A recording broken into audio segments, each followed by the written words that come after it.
Hello दोस्तों। आज हम सभी बिहार बोर्ड गणित क्लास 9th अध्याय संख्या पद्धति प्रश्नावली 1.3 वास्तविक संख्या और उनके दशमलव प्रसार के बारे में जानेंगे। आने वाले एग्जाम की तैयारी पूरी तरह से हो, यहाँ से आपको एक भी प्रश्न खाली नहीं जाएंगे, तो इस वीडियो को अंत तक जरूर देखें। चलिए अब आते हैं। पहला क्वेश्चन, निम्नलिखित भिन्नों को दशमलव रूप में लिखिए और बताएं कि प्रत्येक दशमलव प्रसार किस प्रकार का है। चलिए देखते हैं। पहला में क्वेश्चन 36/100 दिया हुआ है, तो इसको हम शांत और अनवसानी आवर्ती कैसे पहचानेंगे वो जानते हैं। चलिए सबसे पहले हमें इसे डिवाइड करना पड़ेगा। चलिए हम डिवाइड करते हैं। 100 से 36 में आपको डिवाइड करना पड़ेगा। चलिए डिवाइड करते हैं, तो यहाँ 100 से 36 में तो डिवाइड होगा ही नहीं, तो यहाँ हम पॉइंट देकर हम यहाँ शून्य बैठा देते हैं। शून्य बैठाने के बाद हम 100 से अगर मल्टीप्लाई करते हैं, देखते हैं कितना में आता है। 3 बार में हमें कितना आता है, 300। ऐसे सब्ट्रैक्ट करने पर 60, मतलब घटाने पर कितना आया, 60 आया।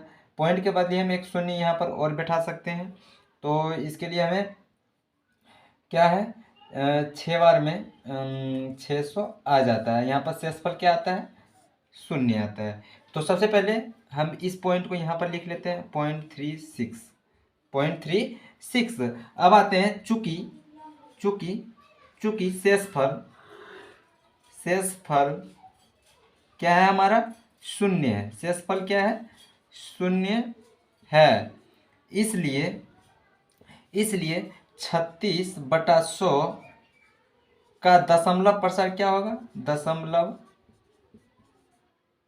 दशमलव प्रसार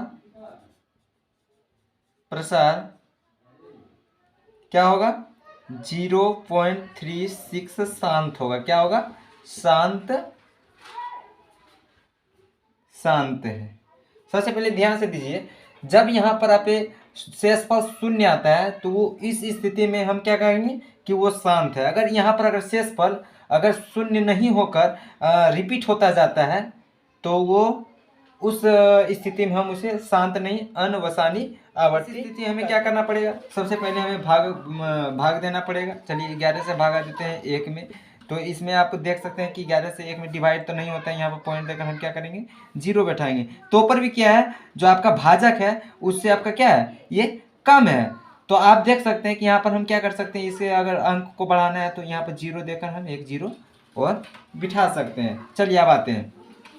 11 से कितना बार मल्टीप्लाई करने पर, कितना बार गुना करने पर आपका 100 आता है, नहीं। तो हम देखते हैं कि 11×9 99, यहाँ पर 99 आया। फिर यहाँ पर आप क्या करेंगे, घटाएंगे, फिर 1 आएगा।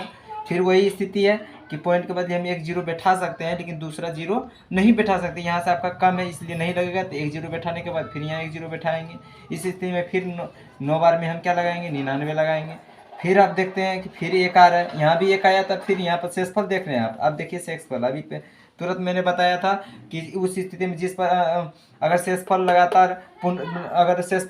लगातार पुनरावृत्ति होती है, तो उस स्थिति में जो भागफल हमारा होता है वो क्या होती है, भागफल जो होता है वो जो भागफल का खंड होता है वो पुनरावृत्ति होती है। यहाँ पे देख सकते हैं कि इसका शेषफल भी पुनरावृत्ति होती है, भागफल भी क्या होता है, इसका खंड भी क्या हो रहा है, पुनरावृत्ति होता है। 09 09, इस तरह हम पढ़ते ही जाएगा। चलिए अब आते हैं, यहाँ पर लिख सकते हैं 0.0909, इसका हमारे क्या हो रहा है, पुनरावृत्ति हो रहा है। चलिए अब आते हैं इस स्थिति में हम यहाँ देखते हैं कि यहाँ आप देख सकते हैं कि यहाँ भागफल क्या है, भागफल जो है हमारा, यहाँ पर भागफल जो है वो क्या हो रहा है, भागफल विधि का क्या हो रहा है, अंत नहीं हो रहा है। विधि का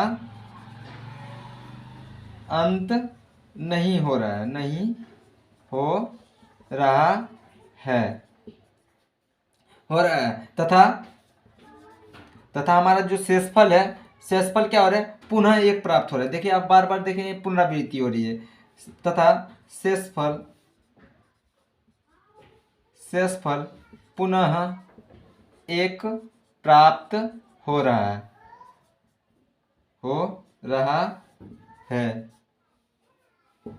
इसलिए क्या होगा, 1/11 का दशमलव प्रसार जो होगा, प्रसार वो क्या होगा, दशमलव प्रसार क्या होगा, 0 देखें, आप देख सकते हैं कि भागफल मेरा कितना है, 0.0909, मतलब कि 09 का क्या हो रहा है, पुनरावृत्ति हो रही है, पुनरावृत्ति खंड हो रही है। तो ये क्या होगा, अनुवसानी अनुवसानी आवर्ती आवर्ती होगा। चलिए क्लियर। अब आते हैं आगे। अब आते हैं क्वेश्चन नंबर 1 का 3 में है 4.1/8। अगर इसको हमें, ये अनुसानी आवर्ती है या शांत आवर्ती है। चलिए इसे क्या करना पड़ेगा, सबसे पहले 4 प्लस जो आप यहाँ 1/8 देख रहे हैं उसको अलग कर देंगे। उसके बाद 4 है, 4 लिख देंगे, जो प्लस है प्लस लिखेंगे, प्लस में 8 एक दिखाई दे रहा है, इसे हम डिवाइड कर देंगे, 8 में से एक से क्या करेंगे, भागा दे देंगे। यहाँ पर 8 से 1 में तो भागा पड़ेगा नहीं, यहाँ 0 देकर हम क्या करेंगे, शून्य बैठा देंगे, वो 10 हो जाएगा, इससे बड़ा हो जाएगा तो इसमें भागा लग सकता है। एक बार में हमें क्या आएगा 8। अब यहाँ पर क्या बचेगा 2, पॉइंट के बाद में शून्य बैठा सकते हैं। चलिए 8 दूना 16, यहाँ पर 4 आएगा, हम पॉइंट के बदली शून्य बैठाते हैं, 8 पंचे 40। आप देख रहे हैं कि यहाँ शेषफल क्या आ रहा है, शून्य आ रहा है। चलिए यहाँ पर मेरा जो आया भागफल उसे लिख देते हैं। चलिए 0.125। चलिए इसे जोड़ लेते हैं, जोड़ने के बाद क्या होगा 4.125। समझ में आ रहा है ना। चलिए क्लियर। अब आते हैं कि यहाँ पर हमें क्या हो रहा है, आप देख सकते हैं शेषफल क्या हो रहा है, शून्य हो रहा है। चलिए इस लिखते हैं, चूंकि शेषफल शेषफल क्या है, शेषफल शून्य है, शून्य है, तो इसलिए हमें ये क्या होगा 4.1/8 का दशमलव जो दशमलव दशमलव जो प्रसार होगा वो क्या होगा, प्रसार 4 पॉइंट कितना है, 4.125 क्या है, शांत है। चलिए अब आते हैं क्वेश्चन नंबर 1 का 4। इसमें है 3/13। चलिए इसको हम सबसे पहले क्या है, ये शांत है या अनुसानी आवर्ती है, चलिए देख लेते हैं। 13 से डिवाइड करेंगे हमें 3 में, तो पॉइंट देकर हम यहाँ क्या करेंगे, शून्य बैठाएंगे। 13 से कितना बार में, 2 बार में हमें 26 आएगा। यहाँ पर डिवाइड घटाने पर हमें क्या इतना प्राप्त होगा, 4 प्राप्त होगा। तो यहाँ पॉइंट के बदले हम क्या कर सकते हैं, 0 बिठा सकते हैं। 33 39, चलिए 39। फिर यहाँ पर कितना आ रहा है, 1 आ रहा है, पॉइंट के बदले में एक शून्य बैठा सकते हैं, तो इसे डिवाइड नहीं हो पाएगा, तो यहाँ भी 0 1 बैठाएंगे, यहाँ भी 0 बैठाएंगे। अब पढ़ते हैं 13 का में, 13 का पढ़ा में क्या 100 आता है। चलिए 13 सती 91, 91 आ रहा है। अगर ज़्यादा लगाते हैं तो उससे ज़्यादा होगा, घटेगा फिर नहीं। चलिए यहाँ पर कितना है 9 आया।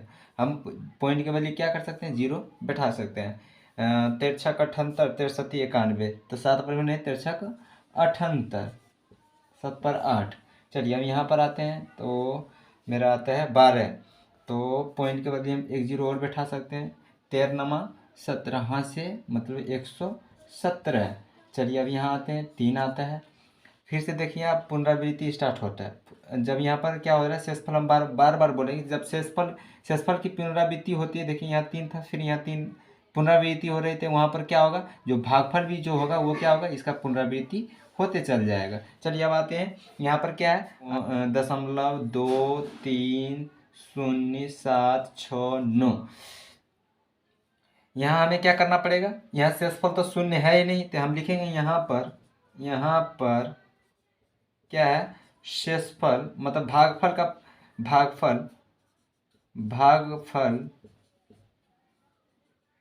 भागफल विधि का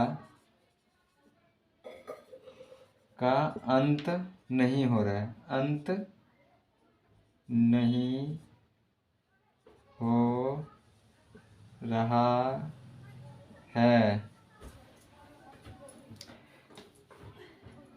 तथा शेषफल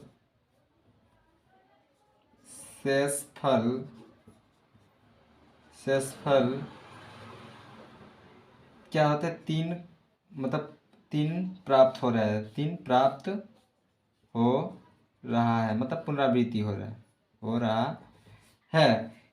चूंकि इसलिए क्या हो रहा है, इसलिए 3/13 का दशमलव प्रसार दशमलव प्रसार क्या होगा? दशमलव प्रसार 0.02307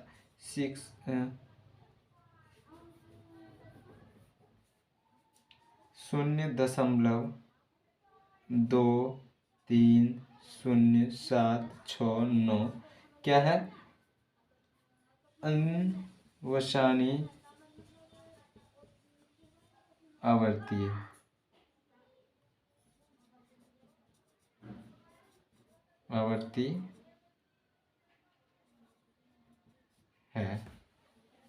क्लियर? चलिए अब आते हैं क्वेश्चन नंबर 1 का। 5/2/11। अब 2/11 क्या ये शांत है या अनवसानी आवर्ती है? चलिए देख लेते हैं। सबसे पहले क्या करना पड़ेगा, हमें भागा देना पड़ेगा 11 से 2 में। तो 2 में भागा पड़ेगा ही नहीं, तो हमें पॉइंट देकर क्या करेंगे, शून्य बैठाना पड़ेगा। एक बार में 11 देंगे, यहाँ पर 9 आएगा। पॉइंट के बदले हम यहाँ क्या करेंगे, शून्य बैठाएंगे। 11 8 88, यहाँ पर आपका 2 आ रहा है। फिर हम पॉइंट बैठाएंगे तो फिर वही स्टार्ट हो रहा है। देखिए यहाँ पर 2 है, फिर से यहाँ पर स्टार्ट हो गया। पुनरावृत्ति मतलब शेषफल का जो है पुनरावृत्ति हो रहा है। तो शेषफल का भी पुनरावृत्ति होगा, तो वहाँ पर क्या होगा, भागफल का भी क्या होगा, पुनरावृत्ति होगा, ये दोनों का। चलिए यहाँ पर क्या आया, 0.18। अब यहाँ पर देखते हैं यहाँ पर क्या हो रहा है, भागफल विधि का अंत नहीं हो रहा। क्या हो रहा है, अंत नहीं हो रहा है तथा शेषफल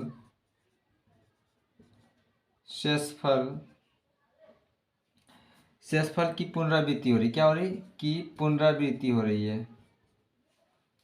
मतलब शेषफल पुनरावृत्ति हम नहीं लिख शेषफल दो क्या हो रहा है, दो प्राप्त हो रहा है, दो प्राप्त हो रहा है। इसलिए 2/11 का दशमलव प्रसार 0.18 क्या है, अनवसानी आवर्ती है।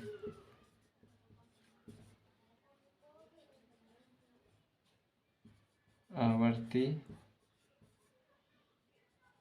यह बात है क्वेश्चन नंबर 1 का 6 में है 329/400। सबसे पहले क्या करेंगे, ये जांच करते हैं सबसे पहले भाग विधि द्वारा। चलिए पहले 400 से 329 में भाग देते हैं। यहाँ पर हमें नहीं लग रहा है 400 329 आता नहीं, कम है, इसलिए क्या करेंगे, पॉइंट देकर हम शून्य बैठाएंगे। तब अगर इसमें अब मल्टीप्लाई करते हैं, था 8 बार में 8 चौका 3200, तो यहाँ में कितना आ रहा है, 90 आ रहा है। तो पॉइंट के हिसाब से हम 0 बैठा सकते हैं। तो 4 दूना 800, यहाँ पर 100 आएगा। पॉइंट के बजाय हम 0 बैठाएंगे। 8 दूना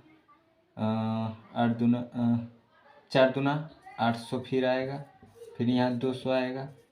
यहाँ 200 आने के बाद हम क्या करें, पॉइंट के बदले हम 0 बैठा सकते हैं। तो 4 पंचे 20। यहाँ पर आपका क्या आ रहा है, जो मेरा शेषफल आ रहा है वो क्या आ रहा है, शून्य आ रहा है। तो यहाँ पर हम लिखेंगे क्या आ रहा है, 0.8225। यह क्या है, चूंकि शेषफल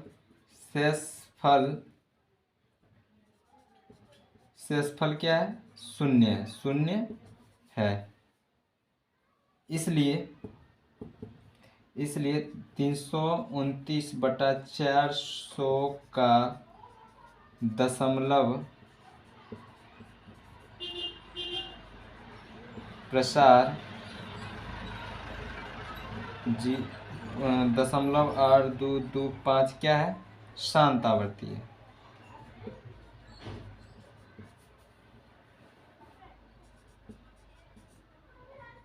आवर्ती है। चलिए क्लियर, समझ में आ गया। चलिए अब आते हैं क्वेश्चन नंबर 2।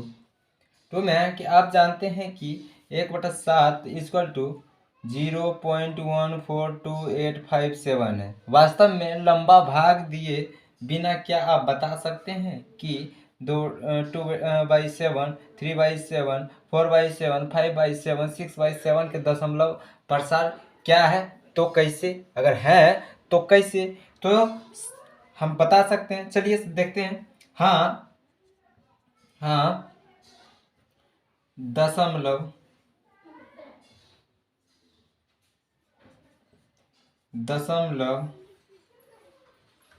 प्रसार ज्ञात होने पर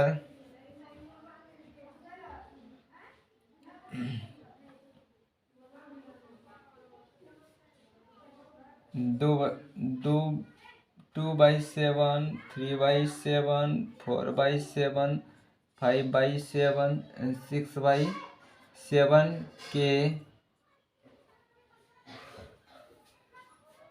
के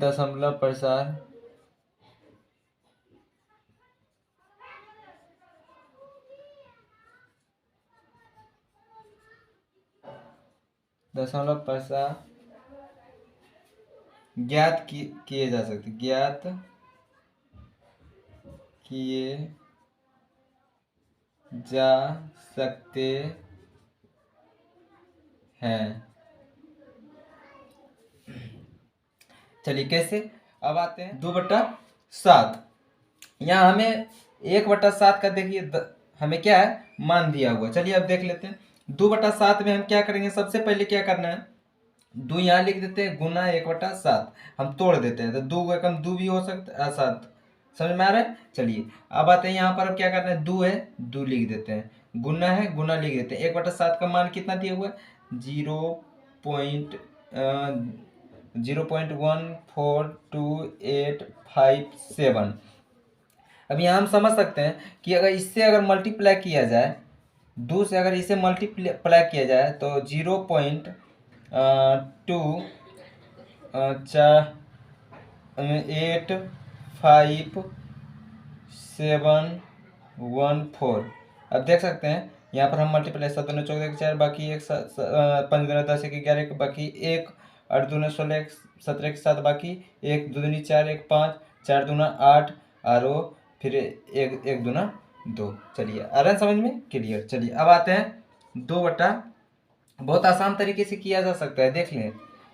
अगर हम आगे भी कर सकते हैं 3/7। चलिए 3/7, 3 अलग कर देंगे, 1/7 अलग कर देंगे। चलिए अब यहाँ पर आएगा 3 है ही, 3 है ही, इसका क्या दिया हुआ मान 0.142857। अब देखिए हम यहाँ पर मल्टीप्लाई अगर करते हैं तो क्या मेरा आएगा, तो आएगा 7 के इसके 1, बाकी 2, 5 15, 2 17 के 7, बाकी 1, 8 24 और 1 25, बाकी 2, 3 दूना 6, 2 8, फिर 4 12 के 2, बाकी 1, 3 एकम 3 और 1 4। मतलब कि आप देख सकते हैं यहाँ पर आ चुका है, पॉइंट है, पॉइंट, यहाँ 0 लिख सकते हैं। बहुत आसानी तरीके से आ रहा है। चलिए अब 4/7 का निकालते हैं, वही सेम उसी तरह करेंगे। 4 × 1/7 इक्वल टू, हमें क्या करना है, 4 गुना 1/7 का जो मान है रख देते हैं 0.142857। अब यहाँ पर हमें मल्टीप्लाई करना है, इसके साथ मल्टीप्लाई करेंगे तो हमारा आएगा 5, 0.5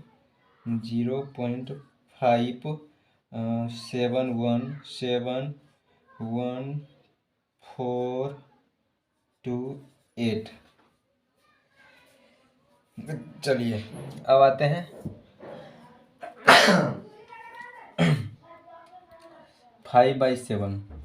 5/7 को हम सेम उसी प्रकार करेंगे, 5 को अलग कर देंगे, 1/7 को अलग कर देंगे, बराबर 5 मल्टीप्लाई पॉइंट दिया हुआ है हमारा 0.1428 57। अब मल्टीप्लाई करेंगे तो मेरा आएगा 71 0.714285। चलिए अब आगे आते हैं 6/7 में। 6/7 में भी सेम उसी तरह करेंगे। 6 इंटू 1/7, 6 इंटू 1/7 का मान तो है मेरे पास 0.14287। अब सेम उसी तरह क्या करेंगे, मल्टीप्लिकेशन कर देंगे। मल्टीप्लाई करने पर हमें क्या आएगा, 0.0857174142। देखिए बहुत आसान तरीके से यहाँ पर क्या है, दशमलव प्रसार जो है, अगर दशमलव प्रसार ज्ञात होने पर हम क्या करते हैं, इन सभी का दशमलव प्रसार आसानी तरीके से ज्ञात कर सकते हैं। अब देखिए अब आते हैं क्वेश्चन नंबर 3। क्वेश्चन नंबर 3 में है, निम्नलिखित को पी क्यू के रूप में व्यक्त कीजिए जहां पी क्यू क्या है, पूर्णांक है तथा क्यू इज नॉट 0 है। चलिए हम देख लेते हैं। पहला क्वेश्चन 3 नंबर का पहला क्वेश्चन है 0.6 पर आप देख रहे हैं दंड का प्रयोग किया गया है। दंड मतलब क्या होता है, जिस पर दंड प्रयोग किया जाता है वो पुनरावृत्ति होती रहती है, मतलब 6 पुनरावृत्ति होगी। चलिए सबसे पहले देख लेते हैं, यहाँ पर मानना पड़ेगा क्या है, माना 0.6 जो है वो क्या है, बराबर क्या है, एक्स के बराबर है। चलिए तो एक्स बराबर क्या हो जाएगा, 0.6 हमारा जो इसका पुनरावृत्ति हो रहा है 6 लिख सकते हैं इसको हम। मैंने क्या मान लिया, समीकरण 1। अब क्या करेंगे, इस पक्ष और ये पक्ष में दोनों तरफ क्या करेंगे, 10 से गुना कर देंगे। दोनों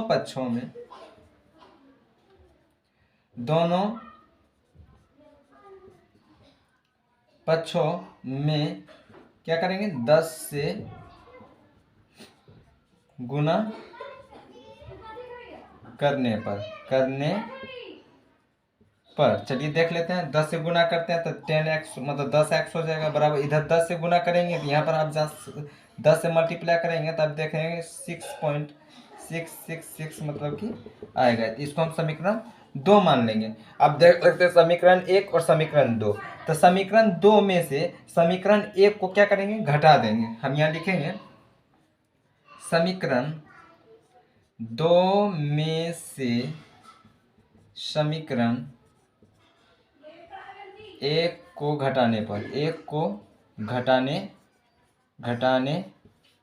पर चलिए अब देख लेते हैं क्या है, घटाएंगे।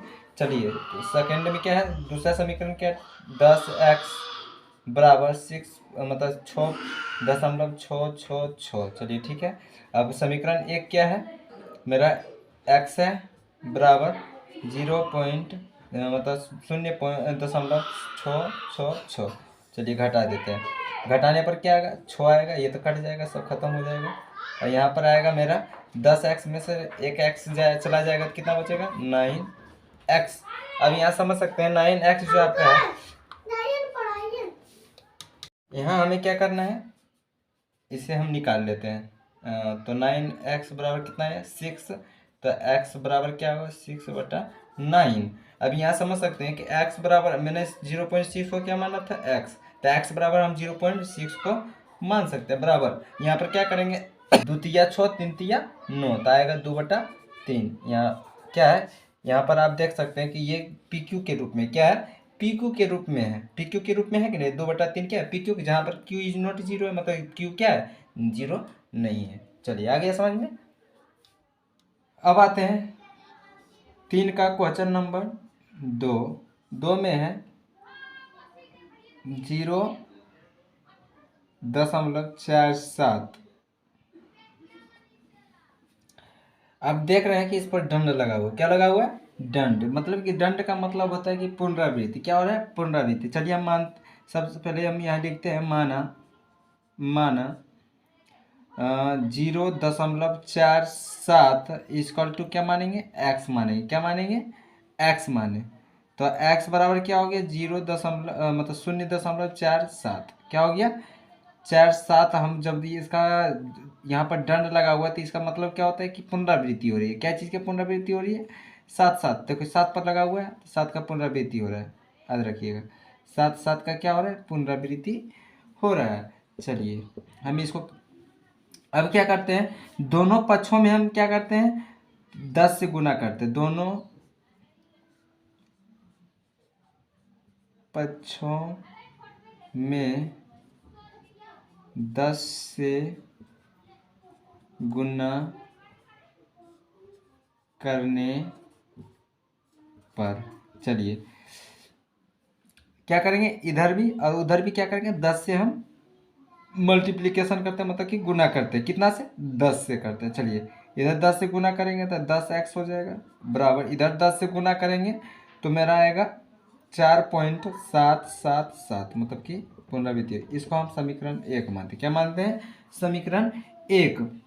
अब पुनः क्या करेंगे, अब पुनः दोनों पक्षों में फिर 10 से गुना करेंगे, दोनों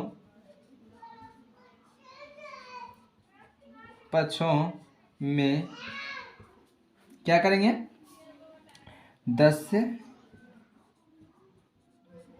गुना करने पर। चलिए देखते हैं 10 से गुना करने पर, तो इधर 10 से गुना करेंगे 10 10 100x हो जाएगा, प्लस अगर इधर 10 से गुना किया जाए तो ये हो जाएगा 47.777, मतलब इसको समीकरण 2 मानते हैं। अब क्या करेंगे, यहाँ से आपको साधारण सी बात है कि दोनों में क्या करेंगे, समीकरण 2 में से समीकरण 1 को घटा देंगे, तो लिखते हैं समीकरण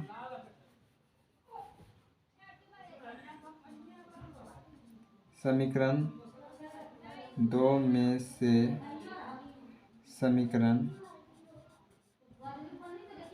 1 को घटाने पर। चलिए देखते हैं घटाने पर क्या होता है, हम घटा लेते हैं, क्या है लिखते हैं 100x बराबर 47.777। चलिए अब यहाँ पर क्या करेंगे, पहला क्या था यहाँ 10x बराबर 4.777। चलिए यहाँ पर क्या कर रहे हैं, हम घटा देते हैं, घटाते हैं तो ये हमारा कट क्या आएगा 43 आएगा, कितना आएगा 43। इधर आएगा मेरा 10 घट जाएगा 100 में से, तो यहाँ आएगा 90x। अब समझ सकते हैं साथ साथ सब घटेगा तो 0 0, 43 में 4 जाएगा 43 आएगा, यहाँ पर आपको ये आ गया। अब ये क्या करेंगे, हम इधर बना देते हैं, थोड़ा ध्यान देंगे 90 जो कितना है 90x बराबर कितना है 43 x बराबर क्या करेंगे 43/90।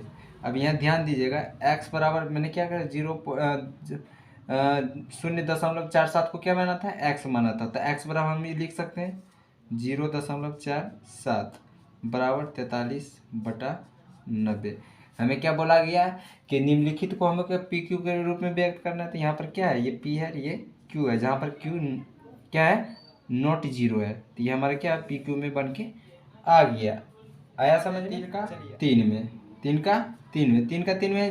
बोला 0.001। अब देखिए यहाँ पर क्या लगा हुआ है दंड लगा हुआ है, मतलब कि इसकी पुनरावृत्ति हो रही है। चलिए हम यहाँ पर देखते हैं कि अगर पी क्यू में निकालना रहे इसे तो किस प्रकार निकालेंगे। चलिए आते हैं, माना 0.001 बराबर क्या मानेंगे x, क्या माने x माने, तो यहाँ पर x बराबर हम लिख सकते, जब x माने तो x बराबर हम उल्टा कर सकते हैं 0.001। यहाँ पर दंड लगा हुआ है तो हम इसकी पुनरावृत्ति हम कर सकते हैं, पुनरावृत्ति 0.001 इस तरह करके हम इसको हम क्या करेंगे, हम समीकरण 1 मान लेंगे। क्या करेंगे समीकरण 1 मान लेंगे। अब क्या करेंगे दोनों पक्षों में क्या करेंगे वही सिस्टम कि 10 से, मतलब कि हम यहाँ 10 से नहीं करेंगे, यहाँ से हम लगभग 1000 से करने पर हमें इधर आ जाएगा, ठीक है। चलिए दोनों पक्षों में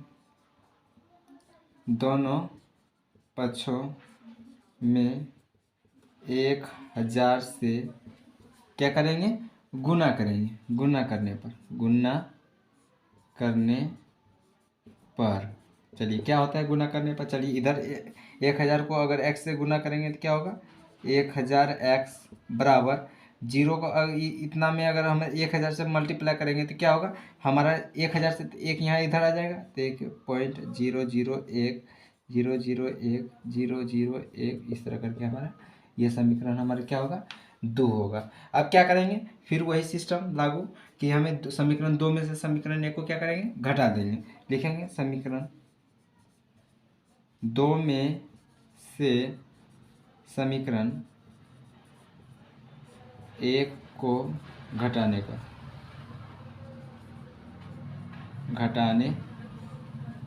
चलिए आते हैं, देख लेते हैं घटाने पर क्या होता है। चलिए घटा लेते हैं, क्या है 1000x बराबर 1.001, हम इतने ही लिखते हैं। चलिए अब यहाँ भी लिखते हैं x बराबर 0.001। चलिए अब इसको क्या करते हैं, मल्टीप्लिकेशन मतलब कि सब्ट्रैक्शन करते हैं। चलिए आते हैं, तो ये पर आएगा तो मेरा 0 आएगा, तो यहाँ पर एक का ही एक रहेगा। चलिए अब यहाँ आते हैं, 1000 में से x चला गया तो 999x, कितना बचेगा 999x। अब यहाँ समझ सकते हैं 999x, तो x इक्वल टू क्या होगा 1/999, तो x क्या माना था 0.001 बराबर 1/999, ये हो गया। अब यहाँ देख सकते हैं कि पी क्यू के रूप में आ चुका है, पी क्यू के रूप में आ चुका है, जहाँ पर क्यू इज नॉट 0 हम यहाँ लिख देते हैं। एक्स बराबर क्या है 1, इतना है। एक्स बराबर क्या माना था 0.001 इक्वल टू 1/, जहाँ पर पी क्यू इसे मान सकते हैं, क्यू इज नॉट 0 है। अब देख सकते हैं। चलिए अब आते हैं क्वेश्चन नंबर 4। क्वेश्चन नंबर 4 में है कि 0.99999, यहाँ पे क्या है, नौ का पुनरावृत्ति हो रहा है। क्या हो रहा है, पुनरावृत्ति हो रहा है। तो इस संख्या को p/q के रूप में व्यक्त कीजिए। क्या आप अपने उत्तर से आश्चर्यचकित हैं? चलिए हम बना के देखते हैं, क्या इसके उत्तर से आश्चर्यचकित हो सकते हैं। चलिए हम देखते हैं। सबसे पहले 0.99999 को क्या मानते हैं, बराबर x मानते हैं। क्या मानते हैं, x मानते हैं, मतलब x बराबर क्या माने 0.9, हम यहाँ पर लिखते हैं 999, समीकरण इसको 1 मानते हैं। अब क्या करते हैं, पहले ध्यान से देखिएगा, यहाँ पर हमें दोनों पक्षों में 10 से गुना कर देंगे। क्या करेंगे, 10 से गुना करेंगे। लेते हैं दोनों पक्षों में 10 से गुना करने पर, चलिए दोनों पक्षों में कर देते हैं, इस पक्ष में भी उस पक्ष में भी। चलिए 10 से गुना करते हैं, 10x हो जाएगा, बराबर इधर मल्टीप्लाई करते हैं 10 से, तो हमारा आएगा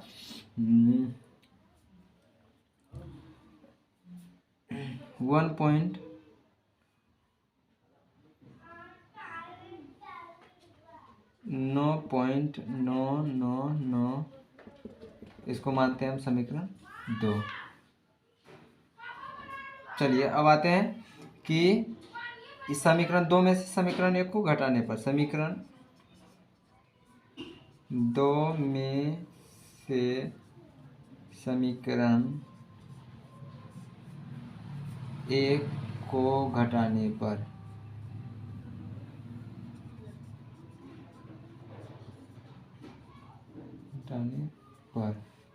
क्या घटाने पर, चलिए देख लेते हैं। 10x बराबर 9.99, अब वहाँ पर आएगा